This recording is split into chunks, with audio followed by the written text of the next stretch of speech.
KSRTCയിൽ സ്ത്രീകൾക്ക് സൗജന്യ യാത്ര നൽകുന്ന പ്രിയദർശിനി പദ്ധതിയുടെ ഒരുക്കങ്ങൾ പൂർത്തിയായെന്ന് ഗതാഗത മന്ത്രി CP John.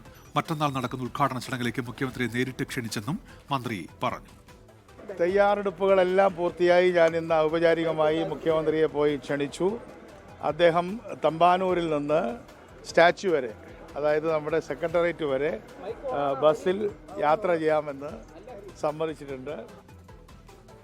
S Vinesh Kumar ചേരുന്നു തിരുവനന്തപുരത്ത് നിന്ന്. വിനേഷ്, തിങ്കളാഴ്ച മുതലാണ് പദ്ധതി നടപ്പാക്കുന്നത്. വിവരങ്ങൾ. ഉന്മേഷ്, ഈ സൗജന്യ യാത്ര, പ്രിയദർശിനി ബസ്സിലെ വനിതകൾക്കുള്ള സൗജന്യ യാത്രയുടെ ഒരുക്കങ്ങൾ പൂർത്തിയായി എന്ന് തന്നെയാണ് മന്ത്രി വ്യക്തമാക്കിയിട്ടുള്ളത്. ഒപ്പം തന്നെ മുഖ്യമന്ത്രിയെ നേരിട്ട് പോയി തന്നെ ക്ഷണിച്ചിട്ടുണ്ട്. മുഖ്യമന്ത്രി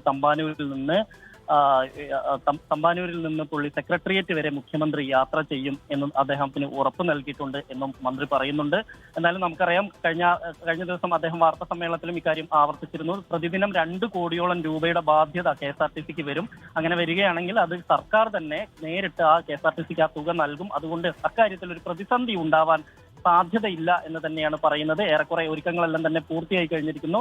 ഈ പോകുന്ന ആദ്യം മുഖ്യമന്ത്രി സഞ്ചരിക്കുന്ന ബസ്സിൽ വനിതാ കണ്ടക്ടറായിരിക്കും ഉണ്ടാവുക. അതുപോലെ തന്നെ വനിതാ ഡ്രൈവറെ കൂടി ഉൾപ്പെടുത്തുന്നത് ഉൾപ്പെടെയുള്ള കാര്യങ്ങൾ ഇപ്പോൾ ചർച്ചകൾ നടന്നുകൊണ്ടിരിക്കുകയാണ് എന്നാണ് നമുക്ക് അറിയാൻ കഴിയുന്നത്.